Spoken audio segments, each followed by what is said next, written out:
Él dijo que oráramos de esta manera. Y Él nos enseñó algo maravilloso acerca de la oración. Él nos enseñó que no es la duración de esta. Él nos enseñó que no es la lógica de esta.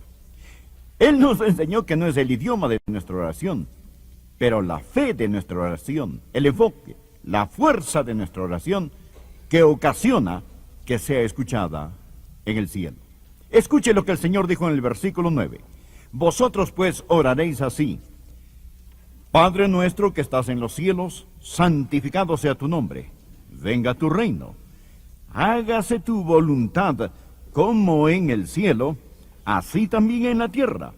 El pan nuestro de cada día, dánoslo hoy, y perdónanos nuestras deudas, como también nosotros perdonamos a nuestros deudores, y no nos metas en tentación, mas líbranos del mal, porque tuyo es el reino, y el poder, y la gloria, por todos los siglos. Amén. Ahora mire nuevamente el versículo 11. El pan nuestro de cada día, dánoslo hoy.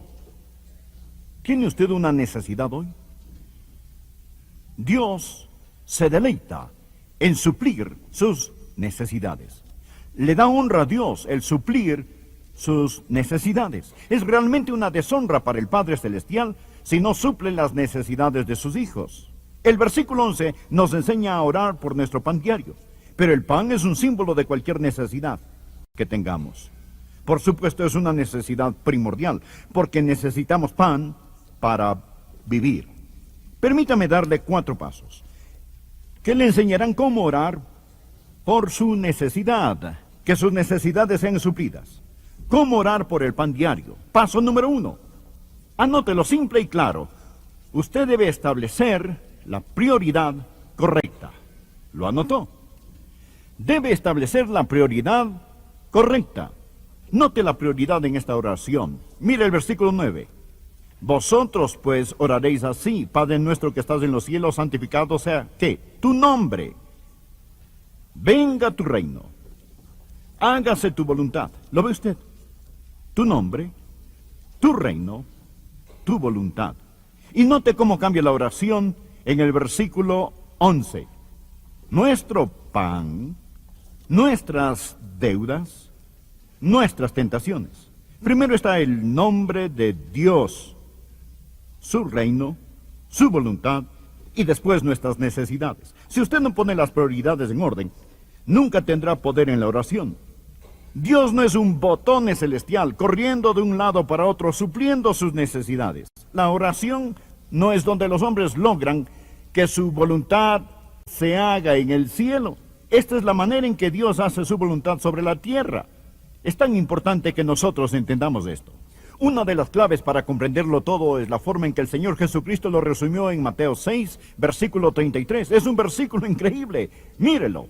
Estamos en Mateo capítulo 6, versículo 33. El Señor lo resume diciendo: mas buscad primeramente, ¿qué? Primeramente, esta es la prioridad. Mas buscad primeramente el reino de Dios y su justicia, y todas estas cosas os serán añadidas. ¿Lo ve? Tu nombre, tu reino, tu voluntad, nuestro pan, nuestras deudas, nuestras tentaciones. ¿Lo puede ver? Es tan claro. Debe haber una prioridad establecida. Y si no establece esa prioridad, no va a lograr que sus oraciones sean contestadas. Las oraciones de los rebeldes no son contestadas. Puede decir de todo corazón: estimado Dios, el deseo de mi corazón es primeramente tu reino, primeramente es tu voluntad. Ahora verá, usted está pidiendo a Dios su pan. ¿Para qué es el pan? Bien, el pan es para fortalecer y nutrir su cuerpo. Cuando come pan, la química de su cuerpo convierte ese pan en sus fuerzas. Bien, ¿para qué es la fuerza? Para la actividad.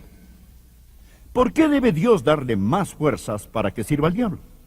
Buena pregunta, ¿verdad? ¿Por qué debe Dios fortalecerle para que sirva al diablo? ¿Por qué debe darle fuerzas si no va a usarlas para servirle a él? Por ello debe orar: Señor, tu voluntad, antes de pedir nuestro pan. Yo hice todo tipo de trabajos para poder pagar mi universidad. No tuve padres que pudiesen simplemente pagarme la universidad.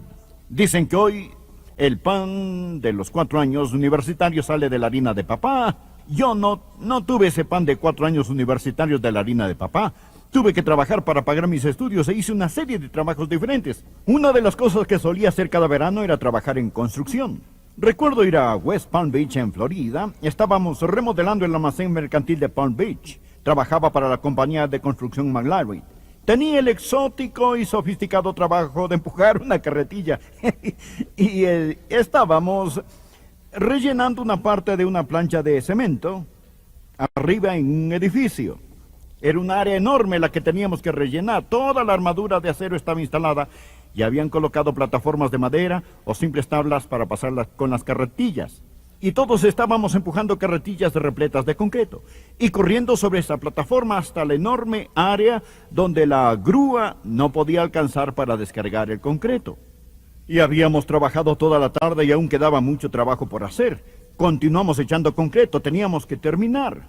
Uno no para cuando quiere, tiene que continuar. Ya era tiempo de salida, pero no podíamos dejar de trabajar. Y nuestro patrón, el señor McLaren, dijo: hombres tienen simplemente que seguir trabajando, seguir trabajando, seguir trabajando. Amigos, después de un rato ya era tiempo de pan y frijoles. Y yo no tenía apetito, tenía hambre.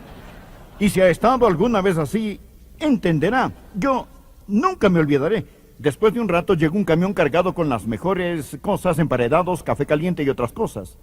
El señor McLaren solo nos dijo: hombres, sírvanse. Él no nos hizo pagar por la comida. Él dijo: allí está, muchachos, simplemente sírvanse. Tomen un emparedado, pero no paren, continúen trabajando. Y entonces me di cuenta de lo que yo hacía. Él quería mis fuerzas, así que tomé su comida. Esto es lo que el Padre Celestial nos dice: escucha, mientras estés haciendo mi trabajo, mientras me sirvas, mientras tengas tus prioridades en orden, entonces cuando digas tu nombre, tu reino, tu voluntad, podrás decir: amado Dios, dame hoy mi pan de cada día. Establecer la prioridad correcta.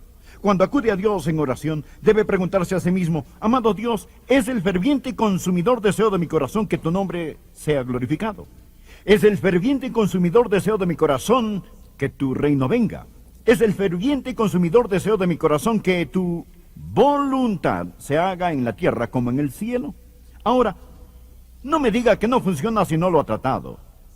No me diga que Mateo capítulo 6 versículo 33 es solo una promesa vana si no la ha puesto en práctica. Mas buscad primeramente el reino de Dios y su justicia, y todas estas cosas os serán añadidas. ¿Lo ha logrado entender? Muy bien, continuemos con el segundo paso. No solo debe usted establecer la prioridad correcta, pero usted debe expresar su fervorosa petición, pidiéndole a Dios. Verá, Jesús nos enseñó que pidiéramos.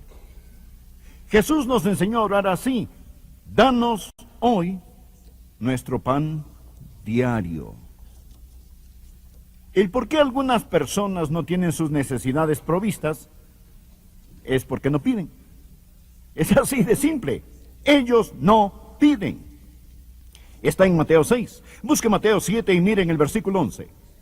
Pues si vosotros, siendo malos, sabéis dar buenas dádivas a vuestros hijos, ¿cuánto más vuestro Padre que está en los cielos dará buenas cosas a los que le pidan?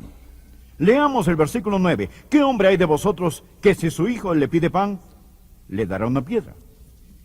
Señor, danos algo de pan. Necesitamos pan. Cuando usted establece la prioridad, puede expresar su petición. Usted solo dice: Señor, tengo una necesidad. ¿Sabe lo que Santiago dice? El apóstol, en Santiago capítulo 4, versículo 2, dice que muchas personas no tienen porque ellas no piden. Ellos no tienen porque ellos no piden. ¿Sabía que usted se priva a sí mismo cuando usted no ora? ¿Sabía usted que la oración es la llave que abre la tesorería del cielo?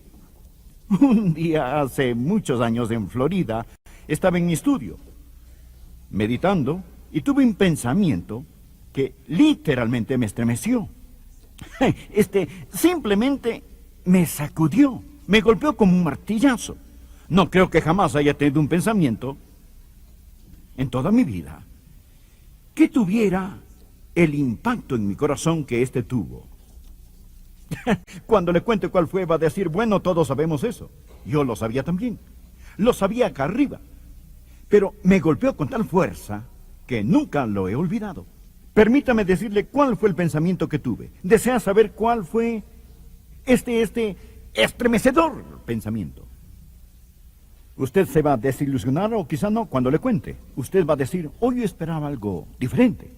Aquí lo tiene. El pensamiento que tuve. Dios contesta la oración. Dios contesta la oración.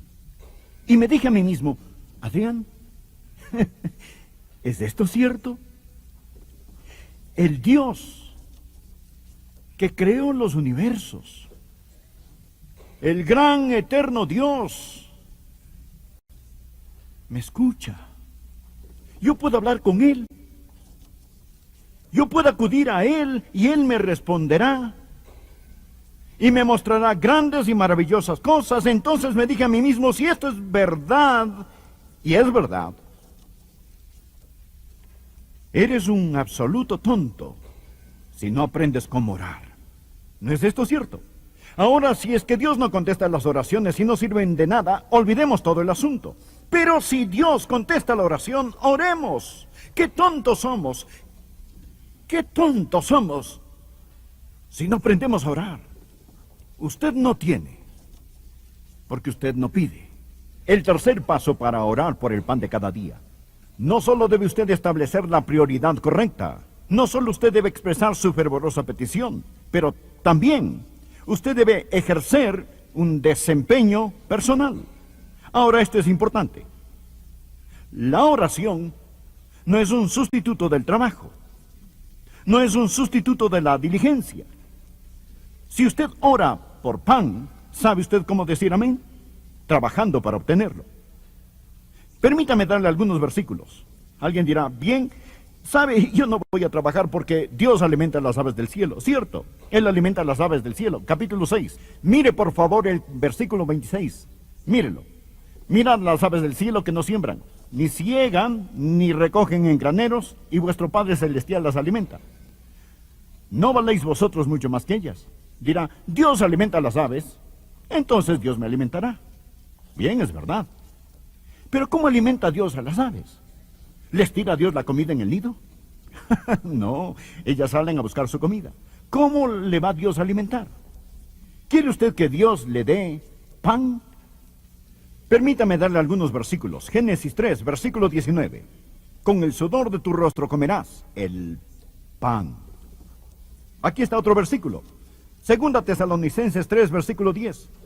Porque también cuando estábamos con vosotros, os ordenamos esto. Si alguno no quiere trabajar, tampoco coma. ¿Es esto cruel? No es cruel. Es la Biblia. Proverbios 20, versículo 4.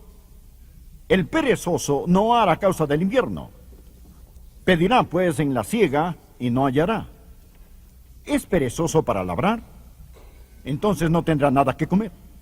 Proverbios 28, versículo 19. El que labra su tierra se saciará de pan, mas el que siga a los ociosos se llenará de pobreza. Es la demostración de su fe. ¿Quiere usted una casa? Ore por una. Luego diga amén con martillo y sierra. ¿Quiere una esposa? Ore por ella. Luego afeítese, póngase colonia. Aprenda buenos modales. ¿Y cómo ser atento? A Dwight L. Moody se le pidió que orara por un predicador que estaba muy enfermo. ¿Sabe usted lo que Moody dijo? Moody fue un gran evangelista. Él era el Billy Graham de su época. Él no era de muchas formas un hombre letrado, pero estaba lleno de sabiduría. Y a él se le pidió que orara por la salud de este predicador. Un compañero predicador. Ore por el hermano tal, está enfermo. ¿Sabe usted lo que Moody dijo? Moody dijo, yo no oraré por él. Pero, ¿por qué, señor Moody? ¿Por qué no orará usted por él? Él dijo, porque él hace el trabajo de 10 días en 5 y come todo lo que ve. Es decir, ¿por qué debo orar por él para que tenga salud cuando él mismo ni siquiera practica las leyes básicas de la salud? Le está pidiendo a Dios que le dé libertinaje para hacer lo que quiere, para ser perezoso, negligente, ser egoísta, indulgente, y después solo decir, amado Dios, por medio de la oración, contrarresta todo esto. Oh no, Dios no hace eso. Amigo, la Biblia dice, ora por tu pan. Yo te daré tu pan, dice Dios. Pero él también dice, si un hombre no quiere trabajar, que tampoco coma. Por ello hay un desempeño que debe ejercer. Ejerza un desempeño personal. El último paso es, disfrute su provisión actual. Ahora, note la oración. Danos este día nuestro pan diario. No mañana, simplemente hoy. Simplemente hoy. Y Señor, ayúdame a disfrutar lo que tú me has dado hoy, ya sea poco o sea mucho. Sé cómo vivir en escasez y en abundancia. He aprendido a contentarme cualquiera sea mi situación. Una de las cosas más sabias que jamás haya leído fue escrita por un filósofo que dijo, a quien poco no es suficiente, nada es suficiente. ¿Lo entendió bien? A quien poco no es suficiente, nada es suficiente. Si no ha aprendido a estar satisfecho en cualquier situación, usted nunca estará satisfecho. Esté satisfecho con poco y no se preocupe del mañana. Danos hoy nuestro pan cotidiano. Si tenemos comida y ropa, la Biblia dice que estemos contentos. Bueno, yo sé lo que quiero y sé lo que usted quiere. Quiero tener lo suficiente para no tener que depender de Dios. O por lo menos para pensar que no tengo que depender de Él. Yo quiero tener algo de dinero en el banco. Usted sabe, quiero tener algo de dinero en el banco para cuando el mañana venga, no tenga de qué preocuparme. ¿No es esto lo que queremos? Lo llamamos seguridad. Pregunta, ¿es realmente seguridad? ¿Quién está más seguro?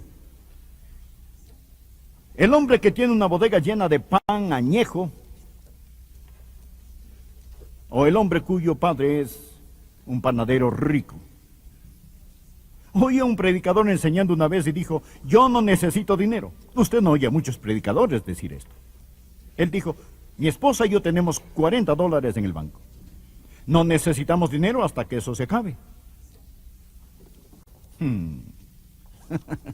¿Sabe? Le decimos a Dios, oh Dios, simplemente danos tanto para que podamos tan solo estar tranquilos y confiar en eso. ¿Qué dijo este predicador? Él dijo, Dios me ha dado hoy mi pan de cada día. Una última cosa. Jesús dijo, en Mateo capítulo 4, versículo 4, no solo de pan vivirá el hombre. ¿No es esto lo que dijo? Es lo que dijo. Él dijo, el pan nuestro de cada día, dánoslo hoy. Pero también dijo, no solo de pan vivirá el hombre. Y luego él dijo, yo soy el pan de vida. Existe más de un tipo de pan. Para que usted pueda comer pan, cada pedazo de pan que se come, una semilla de trigo tuvo que caer en el suelo y morir, para que pueda comérselo. Jesús es el pan del cielo para el hambre de la tierra. Jesús, el Hijo de Dios, vino a morir, fue sepultado y resucitó, llegando a ser el pan de vida, para que usted y yo pudiéramos tener nuestra más profunda hambre saciada. ¿Conoce usted a Jesús? Amigo, si usted vive lujosamente y tiene más que suficiente pan y muere y va al infierno, ¿de qué sirve? Usted puede comer hoy una cena y puede ser exquisita. Pero si usted no tiene a Jesús, tiene un hambre oculta. Y esta nunca será saciada hasta que sea satisfecha en el Señor Jesucristo. Mateo 4, versículo 4. No solo de pan vivirá el hombre. Jesús es el pan del cielo. Hace algún tiempo leí algo que simplemente me habló. Después de la Segunda Guerra Mundial, había unos niños. Los llamaban la Gestapo Menor. With you forever, the person who make my life beautiful is none but you. I will never stop caring for you. I love everything about you and trust you even when I will be miles apart from you. I promise to be with you forever. The person who make my life beautiful is none but you. I will never stop caring for you.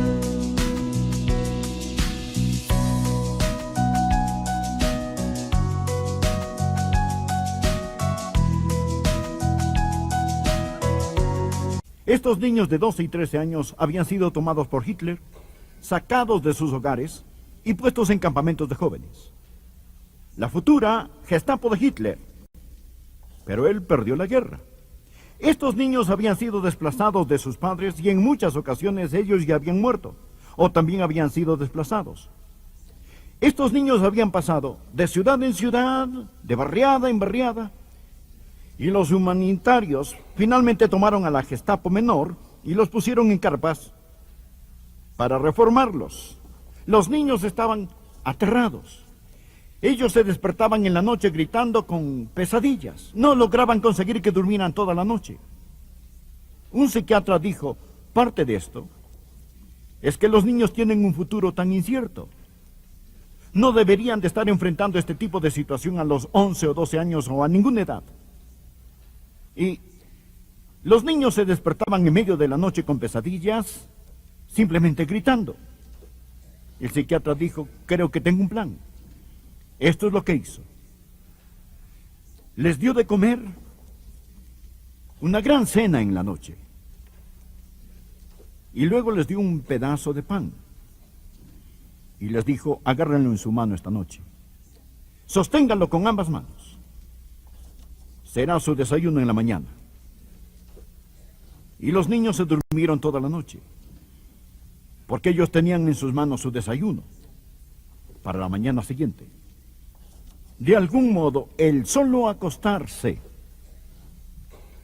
sosteniendo en la mano un pedazo de pan, les ayudó a dormir toda la noche, dormir toda la noche, dormir toda la noche. No entiende que ese automóvil tiene un potente motor. Así que donde quiera que va, empuja el carro. Cuando hay una bajada, él disfruta porque no tiene que empujar. Pero es una felicidad pasajera porque sabe que pronto llegará a una cuesta y a empujar otra vez. Y este automóvil que se suponía debía ser una bendición, se convirtió más bien en una pesada carga. En vez de llevarlo a él tiene que empujarlo, y aunque está orgulloso de tenerlo, a veces deseaba no tenerlo. Hasta que un día alguien le dijo, ¿sabes? Evidentemente hay algo que no entiendes acerca de tu carro. Y le muestra la llave del encendido y enciende el motor, y se escucha un rugido del poder. Y el hombre asustado pregunta, ¿pero qué es eso? Es el motor que está encendido. Ahora ponlo en marcha y empuja con el pie el acelerador que está abajo. Hazlo lentamente y maneja. Y cuando lo hace, siente la fuerza del motor y el automóvil comienza su marcha sin ningún esfuerzo. El hombre exclama, ¡oh, esto es maravilloso! ¡Esto es glorioso! ¿Por qué alguien no me explicó esto antes? Usted me dirá, pastor, esa es una historia tonta. Nadie puede ser tan idiota. Mi amigo, usted tiene toda la razón, a menos que ilustre a un creyente que no ha entendido el ministerio del Espíritu Santo. Descubramos esta llave de encendido a esto que llamamos cristianismo. Veamos Efesios 5:18. No os embriaguéis con vino, en lo cual hay disolución. Antes bien, sed llenos del Espíritu. Permítame hacer una pregunta personal. ¿Está usted lleno con el Espíritu Santo ahora mismo? No conteste rápidamente, piénselo. ¿Está lleno con el Espíritu Santo ahora mismo? Ahora note que no estoy preguntando, ¿vive el Espíritu Santo en usted? Él mora en cada creyente. Tampoco pregunté, ¿cree en la llenura del Espíritu? ¿O ha sido lleno con el Espíritu Santo? La pregunta que hice fue una pregunta muy personal. ¿Está usted lleno con el Espíritu Santo ahora mismo? Esa es una pregunta muy personal, ¿no le parece? ¿Qué es lo que dice Efesios 5:18? Sed llenos. Quiero hablarles de la llenura del Espíritu y espero que pueda entender que ser salvo no es un asunto de qué puede hacer usted por Dios, sino un asunto de lo que Dios hace a través suyo con la llenura del Espíritu. ¿Cuáles son las razones para ser llenos con el Espíritu Santo? Déjenme mencionar 3 razones. Primero, obediencia. Dios lo ha ordenado. Este versículo es un mandamiento, no es una sugerencia ni es un pedido, es una orden del Dios Todopoderoso. Ahora, miremos detenidamente el versículo. Sed llenos. Gramaticalmente está en el modo imperativo. Y cuando algo está en el modo imperativo significa que es algo necesario. Está diciendo, es imperativo que hagas esto. Esto no es un equipaje opcional, ni simple sugerencia, es una orden de Dios. Y el cristiano que no está lleno con el Espíritu está viviendo en rebeldía contra Dios. Y está en tiempo presente. Por eso le pregunté si usted está lleno del Espíritu Santo. Sed llenos ahora, tiempo presente, y es plural en número, o sea que el mandato no es solo para el pastor, o para los ancianos, o para los diáconos, o para los misioneros. La promesa es para usted y sus hijos, y para todos los que el Señor llamare. Todos en la iglesia, desde los niños hasta los ancianos, deben ser llenos con el Espíritu Santo. Sed llenos, todos nosotros, del Espíritu Santo. Y está en la voz pasiva. ¿Qué significa eso? No dice que nos llenemos nosotros mismos, dice, sed llenos. No es lo que nosotros hacemos, es lo que Él hace en nosotros y a través de nosotros. El versículo dice, no os embriaguéis con vino, antes bien sed llenos del Espíritu. Por lo general nosotros los bautistas, como que acampamos en la primera parte del verso, no os embriaguéis con vino. Y yo creo que una persona no debe emborracharse con vino o con lo que sea. Pero quiero decir que es un mayor pecado el no ser lleno con el Espíritu que emborracharse con vino. Sé que algunos no estarán de acuerdo con lo que acabo de decir. Dirán, oh no, pastor, emborracharse es mucho peor que no ser lleno con el Espíritu. Bueno, ahora yo no estoy de acuerdo con usted en eso. Es un pecado mayor el no ser lleno con el Espíritu que el estar embriagado con vino. La Biblia enseña que los pecados de omisión son más grandes que los de comisión. Es mayor pecado el dejar de hacer lo que se sabe se debe hacer que hacer lo que no debe hacer. ¿Por qué? Porque si usted está haciendo lo que debe hacer, usted no podrá empezar a hacer lo que no debe hacer.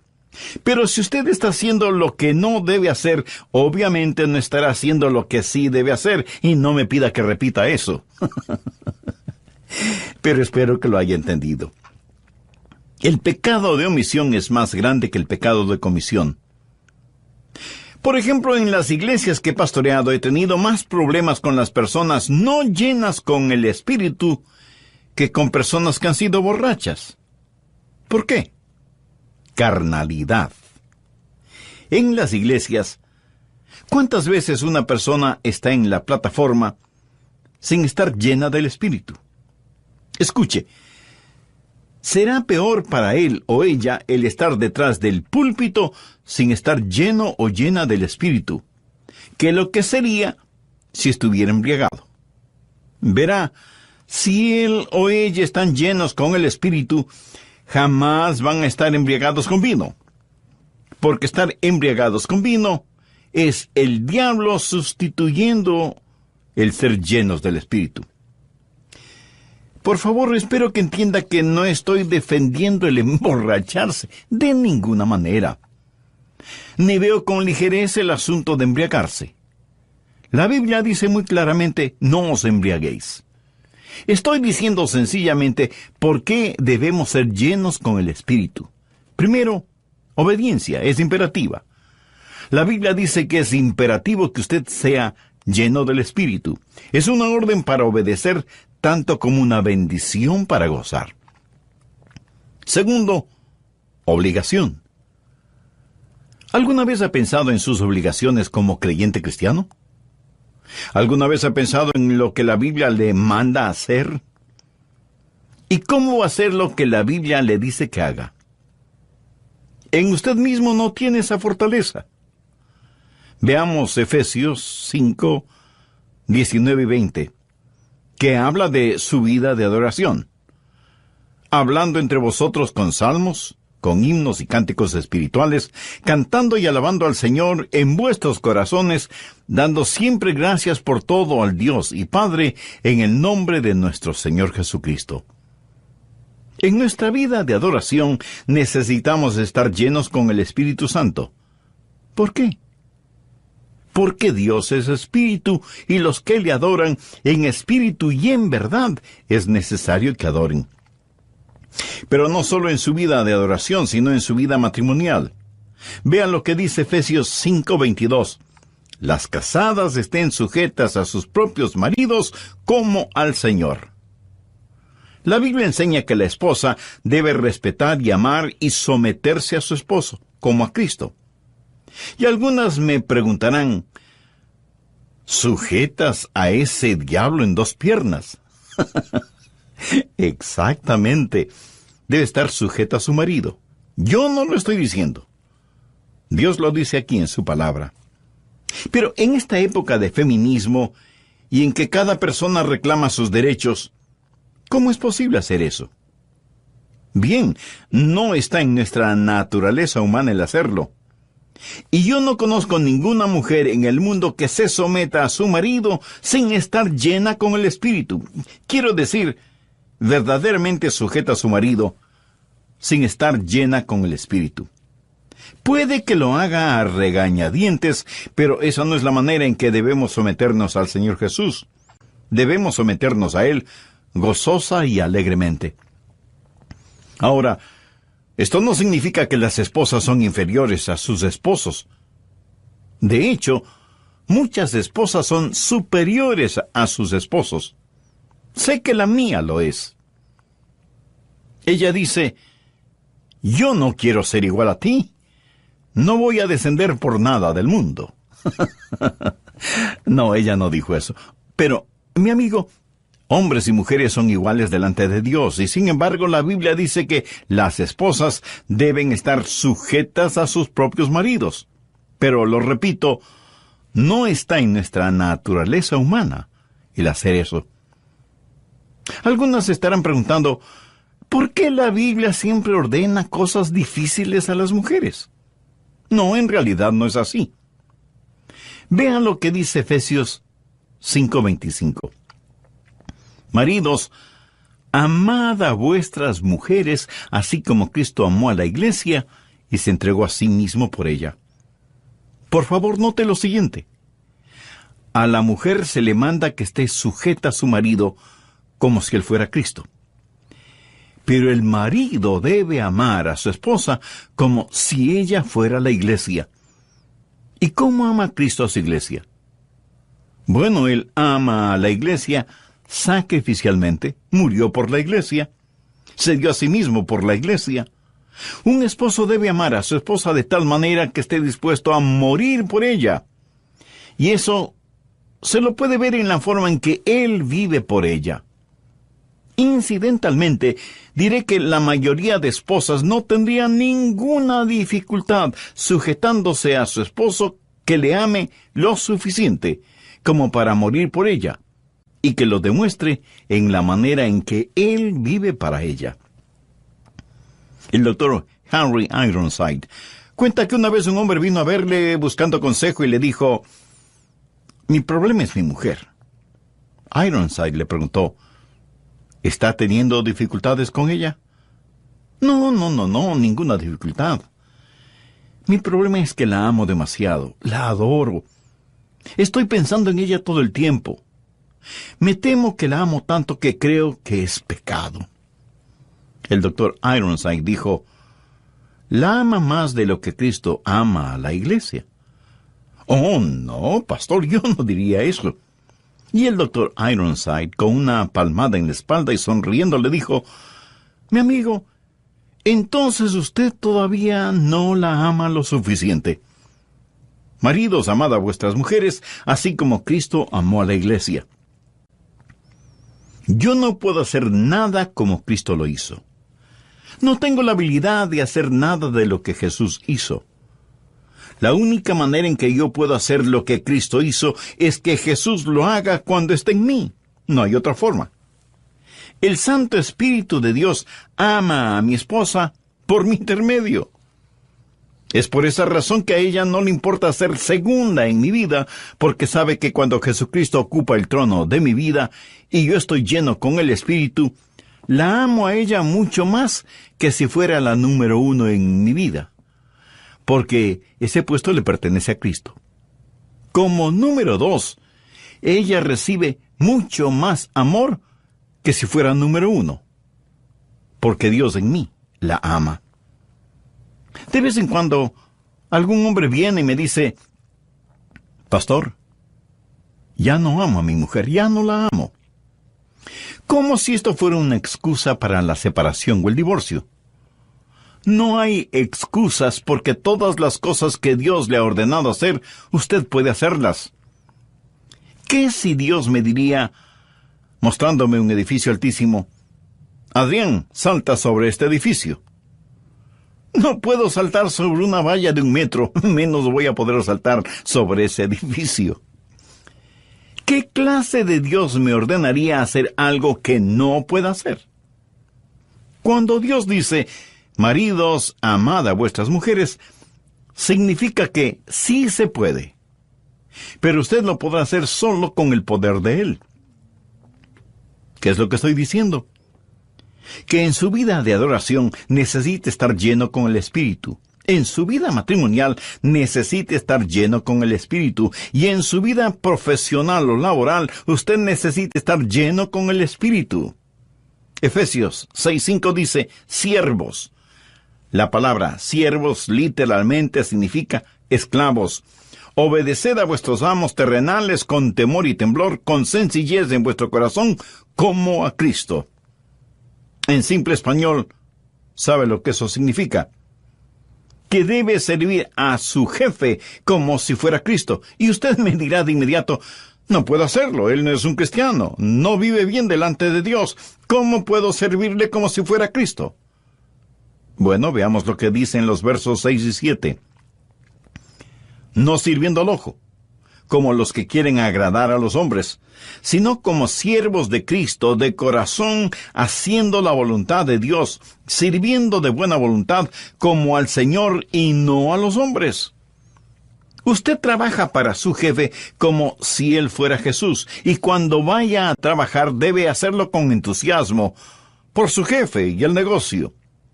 Debe tener el mismo entusiasmo que tiene cuando va a la iglesia y se ocupa en los negocios del Señor. Quiero compartir con usted un secreto. Si los creyentes empezaran a vivir de esa manera desde el lunes, la gente empezará a creer lo que se predica en las iglesias neotestamentarias el domingo. No hay ningún lugar mejor en donde un creyente pueda testificar todos los días que en su lugar de trabajo. Su trabajo es su templo de devoción. Es su lámpara de testimonio. ¿En dónde puede hacer brillar mejor su luz? Y su jefe dirá: no entiendo a estos creyentes cristianos. Son los más puntuales, trabajan siempre con una sonrisa en el rostro, son muy meticulosos en sus responsabilidades, absolutamente honestos, podría confiarles todo el negocio sabiendo que nunca robarían nada. Trabajan como si fueran los dueños del negocio y no empleados. Amigo, ¿se podría decir eso de usted? Si no, es porque usted todavía no tiene a Cristo en su vida y por lo tanto no está lleno del Espíritu. ¿Por qué no toma esa decisión ahora mismo? Lo puede hacer con una sencilla oración. Querido Dios, gracias por la exposición de tu palabra. Ahora entiendo que ser religioso no significa ser salvo. Soy pecador y necesito tu perdón. Señor Jesús, sé que eres el Hijo de Dios, que entregaste tu vida en la cruz para salvarme, perdonarme y darme vida nueva y eterna. Con la fe que tengo te recibo en mi corazón y mi vida como mi Salvador y mi Señor. Toma el control total de mi existencia y úsame conforme a los preciosos designios de tu voluntad. Lo pido en tu santo nombre. Amén. Que Dios le bendiga en gran manera.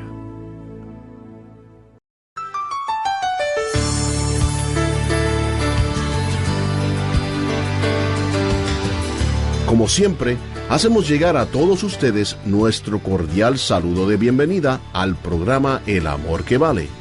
El Dr. Adrian Rogers presenta la serie Regresemos a las Bases.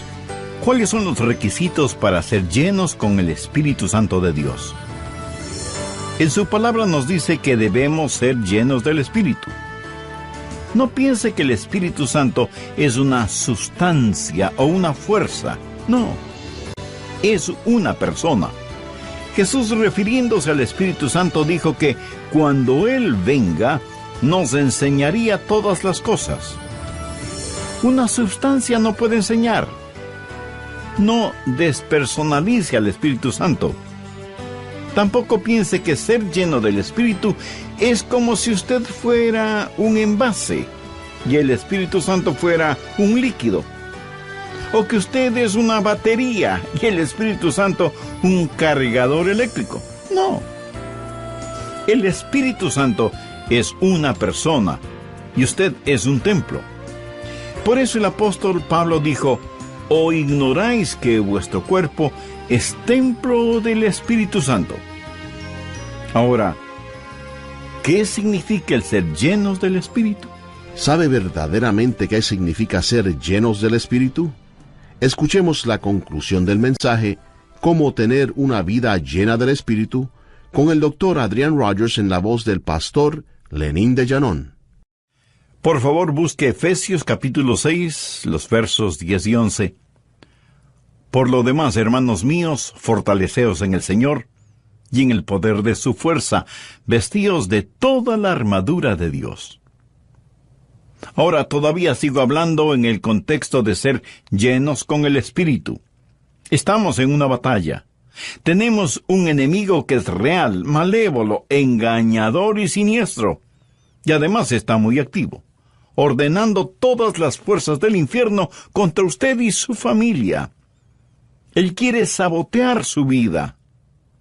La bomba está en el lugar propicio, la mecha está lista y el fósforo encendido. Él quiere traer devastación a su hogar, a su salud, a su felicidad, a su futuro, a su fe. Usted tiene un enemigo absolutamente mucho más fuerte que usted. Y es poderoso, más de lo que usted se imagina. Sin embargo, la Biblia dice: mayor es el que está en vosotros que el que está en el mundo. La única forma en que usted puede ganar esta guerra es estando lleno con el Espíritu Santo de Dios. Efesios, capítulo 6, versos 18 y 19, dicen: orando en todo tiempo con toda oración y súplica en el Espíritu, y velando en ellos con toda perseverancia y súplica por todos los santos, y por mí, a fin de que al abrir mi boca me sea dada palabra para dar a conocer con denuedo el misterio del Evangelio. ¿Cuán importante es que yo sea lleno con el Espíritu? Mientras venía al estudio para grabar este programa, oraba: oh Dios, quiero tu ungimiento, quiero tu llenura. ¿Por qué? ¿Por qué? Porque todo es vano a menos que el Espíritu Santo de Dios descienda. Lo he dicho muchas veces. Yo puedo predicar la verdad, pero solo el Espíritu Santo puede impartir la verdad. Y todos debemos depender de Él. Sea que testifiquemos en la calle, o lo hagamos en el lugar de trabajo, o en las aulas colegiales o universitarias, o en el hogar, o desde el púlpito, debemos anhelar el ser llenos con el Espíritu Santo de Dios. Tercero, oportunidad. Veamos lo que dice Efesios 5, del verso 14 al 17. Por lo cual dice: despiértate tú que duermes, y levántate de los muertos, y te alumbrará Cristo. Mirad pues con diligencia cómo andéis. Quiere decir, mirando alrededor, no como necios, sino como sabios. Si usted no está lleno con el Espíritu, no es sabio. Aprovechando bien el tiempo, porque los días son malos. Por tanto, no seáis insensatos, sino entendidos de cuál sea la voluntad del Señor. Ahora, ¿cuál es la voluntad del Señor? Efesios 5:18 nos da la respuesta. No os embriaguéis con vino, en lo cual hay disolución. Antes bien, sed llenos del Espíritu. ¿Qué es lo que está diciendo? El verso clave es el 16. Aprovechando bien el tiempo porque los días son malos. Hace años en Jacksonville, en la Florida, escuché al doctor Carlos Howard decir algo que hizo gemir mi corazón. El doctor Howard fue un gran maestro bíblico, y él dijo: preferiría ser Pedro, Santiago y Juan durmiendo en el jardín de Getsemaní que ser un moderno cristiano dormido a pesar de los tiempos que vivimos. Mi amigo, necesitamos despertar. Y si usted me pregunta: pastor, ¿es posible alcanzar este mundo para Cristo? Déjeme responderle de la siguiente manera. Si solo hubiera 5,000 creyentes cristianos, cada uno lleno con el Espíritu Santo y listos a testificar, y cada uno gana a 3 personas durante un año, el próximo año ya serían 20,000, si es que mi aritmética es correcta. Ahora, suponga que les discipulamos y les enseñamos cómo ganar almas y ser llenos con el Espíritu. No solo seríamos hacedores de discípulos, sino hacedores de discípulos. Y el próximo año cada uno de ellos gana 3 y les enseñan para que hagan lo mismo. ¿Sabe que por simple progresión, con cristianos llenos del Espíritu ganando 3 personas al año, en 25 años cada ser humano sobre el planeta podría ser salvo? Todos conoceríamos al Señor Jesucristo. Es algo increíble. Cada genuino creyente ganando 3 personas al año. Nuestros adversarios dicen que el cristianismo ha fracasado. No es cierto. No ha fracasado. Es solo que no se lo ha puesto a prueba. Cuando todo falla, regrese a leer las instrucciones. Y la clave para todo esto es el ser llenos del Espíritu para que podamos reproducir. Ahora, ¿cuáles son los requisitos para ser llenos con el Espíritu? Recuerde que este es un mandamiento, y todo lo que Dios nos ordena hacer, nos dice cómo hacerlo. Él dice que debemos ser llenos del Espíritu. No piense que el Espíritu Santo es una sustancia o una fuerza. Es una persona. Jesús, refiriéndose al Espíritu Santo, dijo que cuando Él venga, nos enseñaría todas las cosas. Una sustancia no puede enseñar. No despersonalice al Espíritu Santo. No piense que ser llenos del Espíritu es como si usted fuera un envase y el Espíritu Santo un líquido, o que usted es una batería y el Espíritu Santo un cargador eléctrico. No. El Espíritu Santo es una persona y usted es un templo. 1 Corintios 6:19 dice: ¿O ignoráis que vuestro cuerpo es el templo del Espíritu Santo? ¿Lo ve? Su cuerpo es el templo del Espíritu Santo de Dios. Ahora, el ser llenos con el Espíritu significa primero una total entrega a Él. Es decir, usted ha abierto la puerta del templo y le ha invitado a pasar. Y le entrega las llaves de cada puerta, de cada cajón, de cada cosa que tenga llave. De vez en cuando tenemos huéspedes en la casa y les decimos: mi casa es su casa. Esta es la llave de la puerta principal. Esta es la del cuarto de ustedes. Hay comida y refrescos en el refrigerador. Siéntanse como en su propia casa. Estoy seguro que usted sabe de lo que estoy hablando, ¿verdad? Ahora, suponga que una noche usted regresa a su casa y encuentra a su huésped no en el dormitorio que le fue asignado, sino en su dormitorio. Además, ha abierto su escritorio, ha visto su declaración de impuestos y está leyendo esas lindas cartas de amor que usted le escribió a su esposa cuando eran novios. Sorprendido, usted dice: discúlpame, pero ¿estás buscando algo? Y su huésped le responde: no, pero estas cartas de amor son geniales.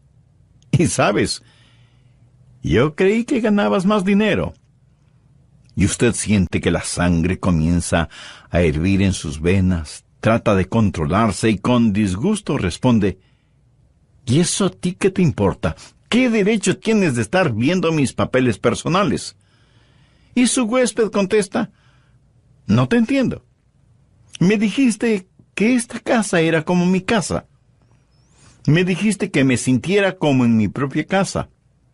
Y eso es exactamente lo que estoy haciendo. Me pregunto si no hemos hecho lo mismo con el Espíritu Santo. Me pregunto si entre quienes escuchan este programa hay personas que han dicho: Espíritu Santo, mi cuerpo es tu templo. Entra y bendíceme, y lléname, y toma el control de todo. Pero la pregunta es: ¿le ha entregado las llaves de cada cuarto, de cada puerta? Quiero decir, ¿hay alguna área en su vida que está cerrada para el Espíritu? ¿Le ha entregado las llaves de su negocio, de sus finanzas, de su vida romántica? ¿Le ha entregado a Jesús todas las llaves de su templo? Debe haber una entrega total al Espíritu Santo. Él es una persona, y estar lleno con el Espíritu sencillamente significa: Señor, estoy entregado totalmente a ti. Muchas veces queremos ser llenos con el Espíritu Santo por motivos equivocados. Nuestro ego orgulloso quiere ser lleno con el Espíritu para ser mejor cristiano que los demás. El ego ocioso piensa: si estoy lleno con el Espíritu, entonces ya no tengo que empujar el carro. El ego ambicioso dice: si estoy lleno con el Espíritu, seré un gran maestro bíblico, o cantante, o predicador, o evangelista. Pero Dios no está interesado en eso. El Espíritu Santo tiene un ministerio, y es el exaltar al Señor Jesucristo.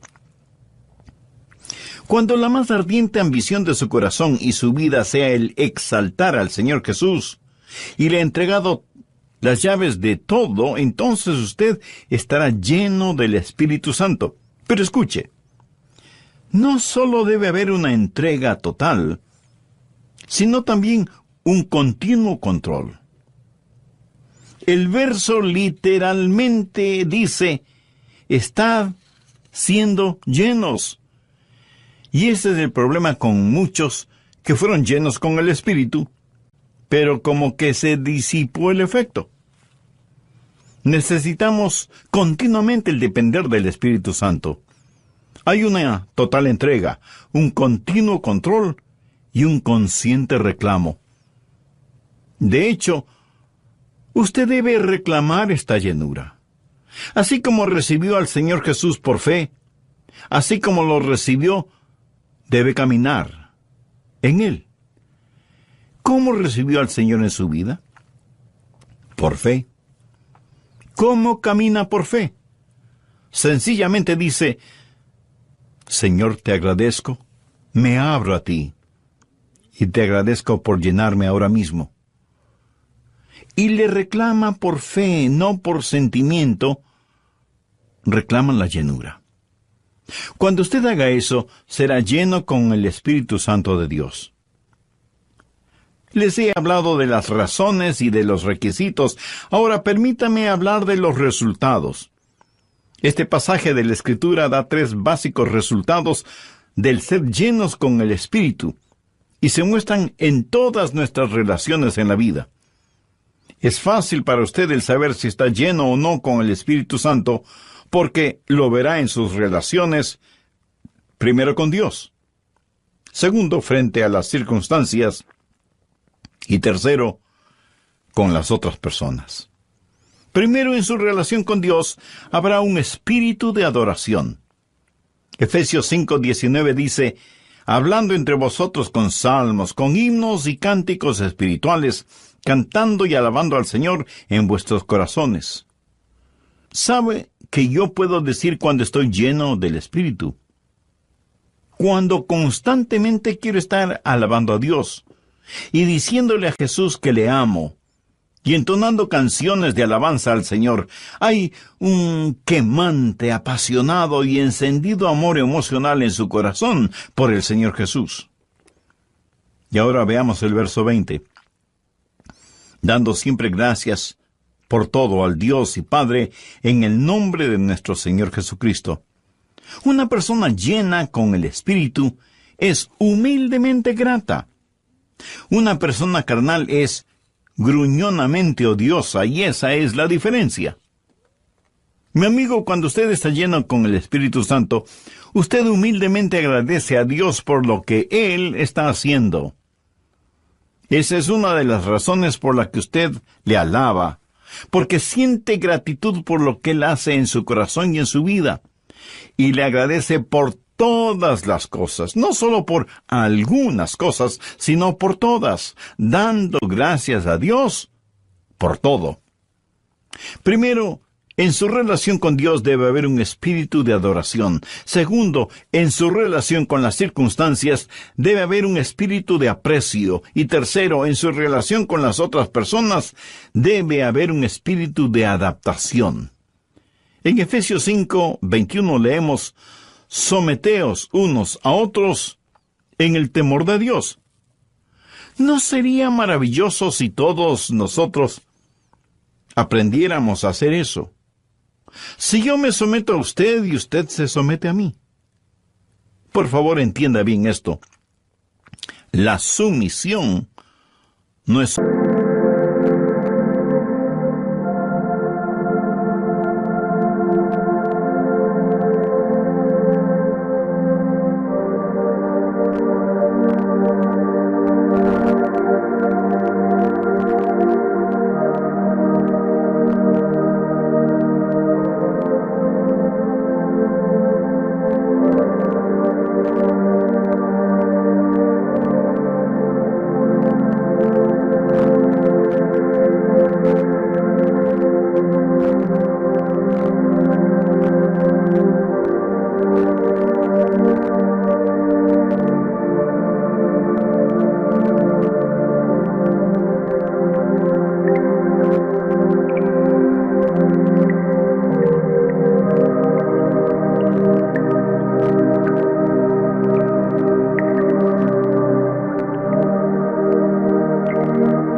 Thank